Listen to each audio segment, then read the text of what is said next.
Hi students, how are you? Welcome again to our class biology. I'm Mukesh Kumar Drona. In previous class हमने बात करी थी bacteria के बारे में अपन ने पढ़ा था. मोनेरा सेकंड वीडियो रिलीज हुआ था जिसके अंदर अपन ने बैक्टीरिया के बारे में पढ़ा. फर्स्ट वीडियो रिलीज हुआ था. आज हमें आगे बैक्टीरिया के इकोनॉमिकल इम्पोर्टेंस के बारे में पढ़ना है. इकोनॉमिकल इम्पोर्टेंस का मतलब how the bacteria are affects our life in useful sense and very harmful sense. Bacteria जो यूजफुल सेंस में होते हैं वो हमारे लिए बहुत ही ज़्यादा पॉजिटिव बैक्टीरियाज होते हैं for the expecting to enhance our life और lifestyles and food and etcetera. But bacteria generally जो हमारी बॉडी को स्पॉइल करते हैं या हमारी बॉडी के हमारी लाइफ स्टाइल को या हमारे डिफरेंट फूड सब्सटेंस को स्पॉइल करते हैं वो हमारे लिए है. तो बेसिकली ये कह सकते हैं कि इकोनॉमिकल इम्पोर्टेंस का मतलब how bacteria affects our life. Right. सबसे हम पहले बात करें यूजफुल एक्टिविटी. बैक्टीरिया के थ्रू कौन कौन सी ऐसी यूजफुल एक्टिविटीज है जो हमारी लाइफ के अंदर हमें बहुत ज़्यादा प्रॉफिट देने का काम कर रहे हैं. सबसे पहले बात करूँ लैब का मतलब कर्ड बनाने वाले, कर्ड को जनरेट करने वाले बेसिकली इस टाइप के हैं बैक्टीरिया. जैसे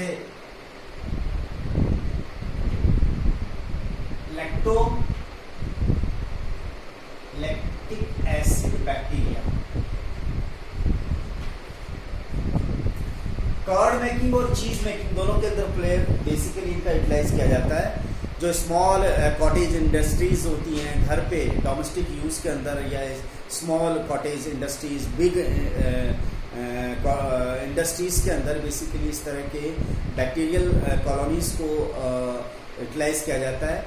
एक मिल्क के अंदर स्पेशल टाइप की जो मिल्क के अंदर एक शुगर होती है इसको हम कहते हैं लैक्टोज शुगर. उस लैक्टोज शुगर का फर्मेंटेशन करके लैक्टिक एसिड में कन्वर्ट करना इस बैक्टीरिया का काम. कर्ड की बात, चीज की बात करें, चीज के अंदर स्पेशल टाइप के दूसरे टाइप के बैक्टीरिया हैं जो इसी तरह की लैक्टिक शुगर को अलग करते हैं और लैक्टिक शुगर को सेपरेट करके उनके कंट्रोल फर्मेंटेशन करवा करके उसी का एक चीज फॉर्म क्रिएट करते हैं. सेकेंड बात करें अपन बायोटेक्स मीन टेक्नोलॉजी. बायोटेक्नोलॉजी जितने भी बैक्टीरियाज हैं उनके बॉडी के उनके सिस्टम को या उसके सिस्टम के किसी पार्ट को यदि हम हमारे प्रोडक्शंस को एनहेंस करने के लिए, प्रोडक्शन को इम्प्रूवमेंट करने के लिए, जो वेलफेयर हो, ह्यूमन वेलफेयर हो, उनको इस तरह का एप्लीकेशन करने को बायोटेक्नोलॉजी बोलते हैं. और बायोटेक्नोलॉजी के अंदर बैक्टीरिया का यूज दो तरह से किया जा सकता है, होस्ट एंड वेक्टर. होस्ट का मतलब क्या है? Microlabs. Bacteria are used generally as the microlabs. Microlabs का मतलब पर्टिकुलर बैक्टीरिया का जो बॉडी होता है, डिजाइन होता है, सुटेबल होता है, उसके अंदर स्पेसिफिक टाइप का जो जीन इंसर्ट करवा करके उसके प्रोडक्शन को इम्प्रूवमेंट किया जा सकता है. और इसका एग्जांपल है ह्यूमुलिन. ह्यूमुलिन क्या है? एक तरह का ट्रांसजेनिक इंसुलिन है. वो ट्रांसजेनिक इंसुलिन कैसे बनाया जाता है? जो डिजायरेबल जीन जो बॉडी से निकाला जाता है ह्यूमंस की, उसको इंसर्ट करवाया जाता है एक बैक्टीरिया में. और बैक्टीरिया में इंसर्ट करवाने के बाद वो बैक्टीरिया मॉडिफाइड हो जाता है, ट्रांसफॉर्म्ड हो जाता है. और ट्रांसफॉर्म्ड बैक्टीरिया ठीक जीन्स की एफिशिएंसी के वजह से इंसुलिन फॉर्म करता है. इस तरह के इंसुलिन को बायोटेक्नोलॉजी में बना करके जो भी डायबिटीज पेशेंट्स होते हैं उनको ऑल्टरनेट फॉर्म में इंजेक्शन के थ्रू इंजेक्ट किया जाता है.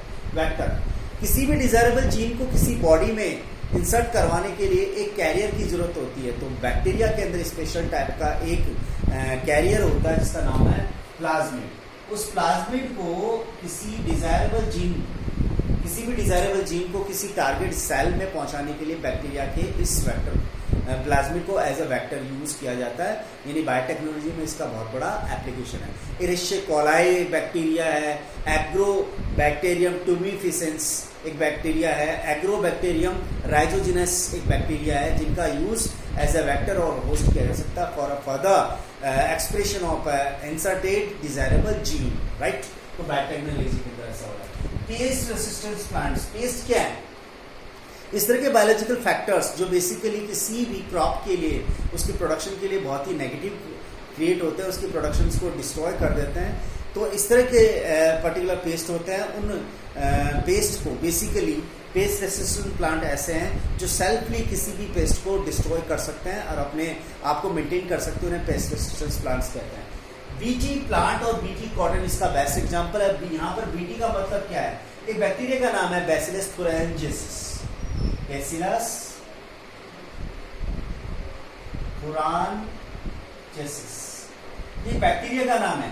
बैसिलस थुरैन्जेसिस में एक स्पेसिफिक टाइप का जीन होता है। उस जीन को निकाल करके किसी पर्टिकुलर प्लांट के एम्ब्रियो स्टेज में उसको इंसर्ट करवा दिया जाए तो इस तरह का प्लांट है वो पेस्ट रेसिस्टेंस प्लांट हो जाता है। वो सेल्फली किसी भी पेस्ट को, किसी भी इंसेक्ट को मार सकता है, बेसिकली जो उसकी बॉडी के लिए हार्मफुल होते हैं। तो paste resistant plants self defence कर सकते हैं, रेसिस्टेंस क्रिएट कर सकते हैं, जिससे पेस्ट को डिस्ट्रॉय किया जा सकता है without any disturbance in ecology environment.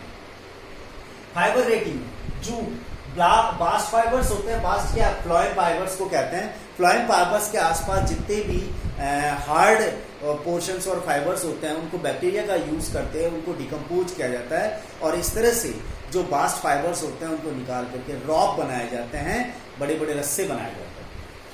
Curing leaves, curing का मतलब क्या है? क्यूरिंग का मतलब लीव्स और कॉफी बीन्स, टोबैको, टी, इनके साथ साथ कॉफी बीन्स, इनके अंदर एक स्पेसिफिक टाइप का एरोमा होता है जो उसके स्पेसिफिक टेस्ट को बनाता है। किसी भी पर्टिकुलर टेस्ट और एरोमा का आपस में बड़ा इंटरलिंक है। यदि इसको प्रोसेस किया जाए तो प्रोसेस करने के लिए बैक्टीरिया यूज किया जाता है, जिससे उसमें मौजूद जो इनएक्टिव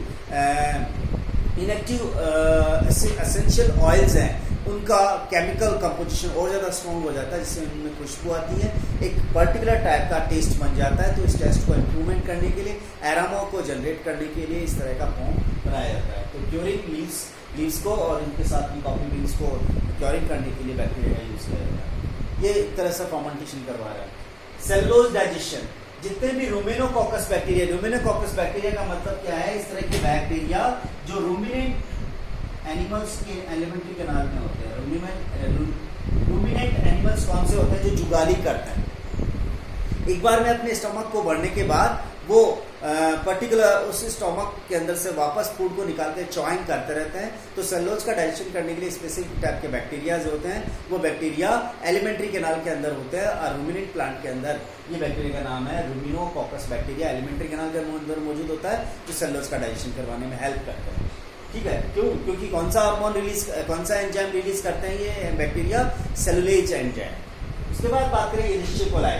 इरिश्चिया कोलाई हमारे लिए बड़ा सिम्बायोटिक टाइप का एक बैक्टीरिया है जो हमारे एलिमेंट्री कैनाल के अंदर होता है। एलिमेंट्री कैनाल के अंदर ये डाइजेस्टेड फूड का एब्जॉर्प्शन करवाता है, साथ में हमारे लिए केमिकल रिएक्शंस करवा करके स्पेसिफिक टाइप के विटामिन फॉर्मेशन के लिए रेस्पॉन्सिबल है, जिसका नाम है विटामिन बी। तो इरिश्चिया कोलाई हमारी एलिमेंट्री कैनाल में सिम्बायोटिक बैक्टीरिया है जो हमारे लिए बड़ा यूजफुल है। उसके बाद बात करें सीवेज ट्रीटमेंट। सीवेज का मतलब क्या है? किसी भी वेस्टेज और सीवेज को किसी भी वाटर बॉडी में मिक्स करने से पहले उसको डिकम्पोज करना जरूरी है, उसको क्लियर करना जरूरी है, अदरवाइज वो वाटर पोल्यूशन क्रिएट हो सकता है, वाटर बॉडी में बहुत बड़ी प्रॉब्लम क्रिएट हो सकती है, अनएक्सपेक्टेडली बहुत से डिजीज कॉजिंग बैक्टीरिया जनरेट हो सकता है। तो इस तरह के बैक्टीरिया जो पर्टिकुलर उस सीवेज को ट्रीट करने में यूटिलाइज किए जाते हैं और सीवेज को ट्रीट करने वाले बैक्टीरिया एरोबिक एनारोबिक टाइप के हो सकते हैं। स्पेशली सूडोमोनास और Clostridium types of bacteria generally used to clear और treat their sewage before mix the particular sewage in the water body. Water body में मिक्स करने से पहले उसके अंदर वाटर ट्रीट किया जाता है, जिससे उसके अंदर किसी तरह का नेगेटिव इफेक्ट क्रिएट ना हो by using the bacteria.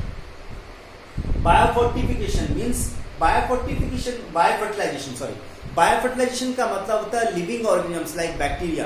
Fortification का फर्टिलाइजेशन का मतलब होता है बायोफर्टिलाइजर्स।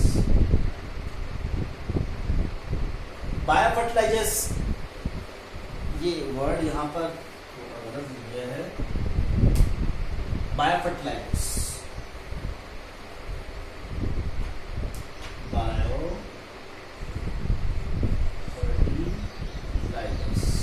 स्पेसिफिक टाइप की बैक्टीरिया लाइक नाइट्रोसोमोनास और नाइट्रोसोकोकस जो नाइट्रोजन फिक्सेशन कर सकते हैं, मॉलिक्यूलर नाइट्रोजन को नाइट्रेट और नाइट्राइट में क्लियर कर सकते हैं। ये इस तरह के बैक्टीरिया बेसिकली किसी भी सॉइल के अंदर फ्रीली भी हो सकते हैं, सिम्बायोटिक भी हो सकते हैं और एसिम्बायोटिक भी हो सकते हैं। इस तरह से बैक्टीरिया सॉइल में मौजूद होकर के या किसी सिम्बायोटिक नेचर में मौजूद होकर के मॉलिक्यूलर नाइट्रोजन को नाइट्रेट और नाइट्राइड में कन्वर्ट कर सकते हैं। इस तरह नाइट्रेट और नाइट्राइड यदि होते हैं सॉइल में तो किसी भी प्लांट के लिए बहुत अच्छा ग्रोथ मिलता है। तो इस तरह से ये बैक्टीरिया जनरली उस सॉइल में फर्टाइल नेचर, सॉइल की फर्टिलिटी बढ़ाने में यूटिलाइज किए जाते हैं। तो इस तरह से हम देखें कि सारे एस्पेक्ट यहाँ पर किसको अचीव कर रहे हैं, ये यूजफुल कंडीशंस को कर रहे हैं। तो बैक्टीरिया ये सारे के सारे बैक्टीरिया यूजफुल कंडीशन के अंदर केयर होते हैं।